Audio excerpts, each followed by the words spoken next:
in the news again for some controversial comments she made, trying to suggest that there was a link between the swine flu and Democrats.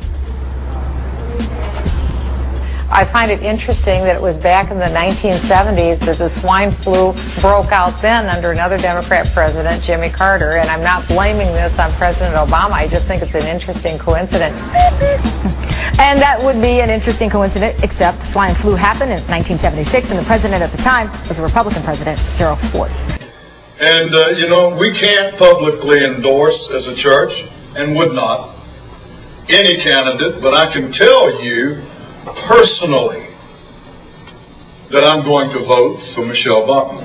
Thank you so much for this opportunity just to be here with you tonight as a fellow believer in Jesus Christ. I stand before you tonight as a 50-year-old woman who heard that message when I was 16 years old. I have never been the same since. Take that message and let it turn you inside out, because if we do exactly that, if we make a decision that we will not be lukewarm, that we're going to be hot, or we're going to be cold, it isn't just you that's going to change. I want you to know this. The world is going to change because of what Jesus Christ is going to do to your life. When I came to Jesus Christ when I was 16 years old, He had me come to Him, come to the foot. He put me through His own little Bible school where all I did is just focus my life on studying all the time. If I wasn't studying schoolwork, I was studying His Word.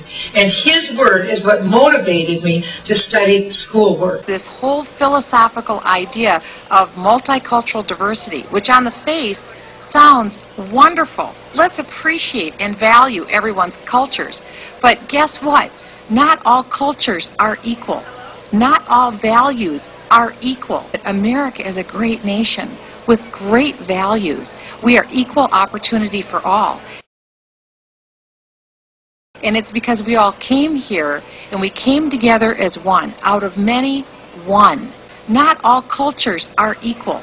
Not all values are equal. Start out talking to you about how God doesn't want us to be lukewarm. Amen? He says, be hot or cold. Can you imagine? He would tell the world to be cold before being lukewarm? Imagine that. Well, when God gave me His calling, when I received Jesus when I was 16, the one thing that I knew is the difference between not knowing Him, being cold, and being hot. And you know, today if you watch TV, a lot of times you'll see young people on TV and they'll say, she's hot. Or they'll say, he's hot. And what are they talking about? They're talking about the outward, about how someone looks on the outside. What does God say when He looks at you or when He looks at me? He wants to say, she's hot. He's hot. Because we are hot for Him on the inside. Amen? Because when you are hot for Jesus Christ, there is nothing that is like that life. It is the most exciting life when you are praying in the Spirit, when you are meditating on His Word, when you are fellowshipping with like-hot believers. He turns your life around. And it isn't just for you. It's for the world. He changes the world through hot people. And God then called me to run for the United States Congress. And I thought, what in the world would that be for? And my husband said, you need to do this. And I wasn't so sure. And we took 3 days and we fasted and we prayed and we said, Lord, is this what you want? Is this your will? And after long about the afternoon of day 2, He made that calling sure. And it's been now 22 months that I've been running for United States Congress. Who in their right mind would spend 2 years to run for a job that lasts for 2 years? You'd have to be absolutely a fool to do that. You are now looking at a fool for Christ. This is a fool for Christ. But people talk about cap and tax and they aren't sure exactly what we're talking about. Let's get back to step one. What is the problem? Why do we have to have this tax in the first place? It's about carbon dioxide. Well, what is carbon dioxide? Let's just go to a fundamental question. Carbon dioxide, Mr. Speaker, is a natural byproduct of nature. Carbon dioxide is natural. It occurs in Earth. It is a part of the regular life cycle of Earth. In fact, life on planet Earth can't even exist without carbon dioxide.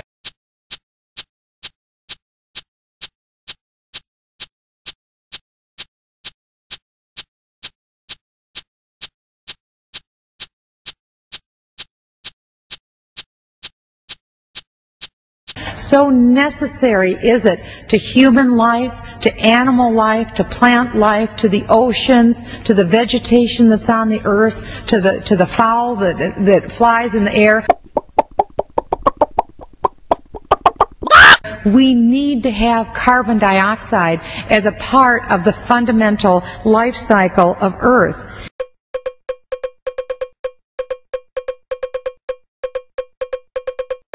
As a matter of fact, carbon dioxide is portrayed as harmful, but there isn't even one study that can be produced that shows that carbon dioxide is a harmful gas.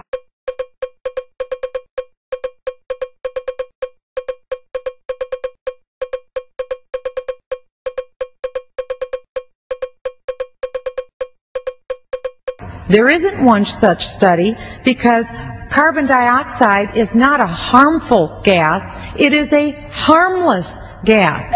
Carbon dioxide is natural.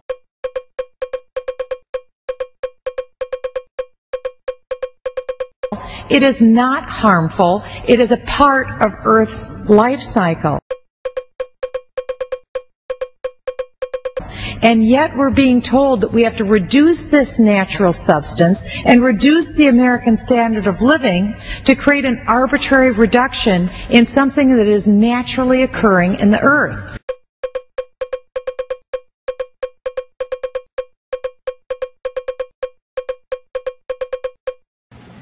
Global warming is something that's talked a lot about and has been for the last probably 20 years. And I remember the covers of some of our news magazines, our weekly news magazines, that said that we were coming into an ice age. That was in the 1970s, and scientists felt that we were coming into global cooling, not global warming. Then scientists said we were going into global warming, and they backed off of that and then said we were going into global cooling. Now we're back into some scientists talking for global warming. I don't think that it has been established yet as a fact that global warming is the issue of the day. And I think that at this point, one thing that we need to do is look at the science.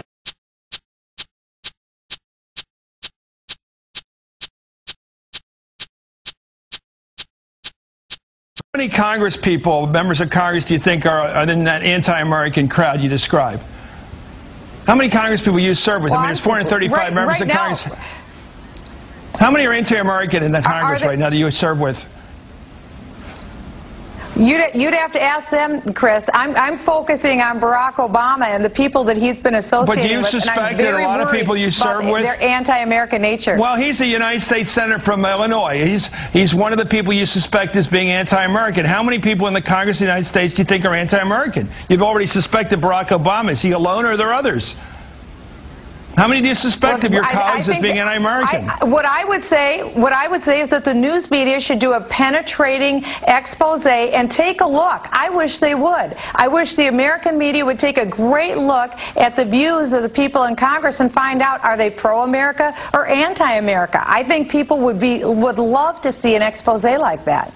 Okay, thank you very much, U.S. Congresswoman Michele Bachmann. Let me ask you very quickly. You've said you were concerned during the campaign that Obama had anti-American views, and you said the news media should do a penetrating expose and take a look at the views of the people in Congress and find out if they're pro-America or anti-America. Actually, that's not what I said at all. What I would say is that the news media should do a penetrating expose and take a look. I wish they would. I wish the American media would take a great look at the views of the people in Congress and find out, are they pro-America or anti-America? Does Actually, that's not what I said. It's an urban legend that was created. We have it's on tape. I have the tape at my website, Alan. The news media should do a penetrating expose and take a look and find out, are they pro-America or anti-America? That organization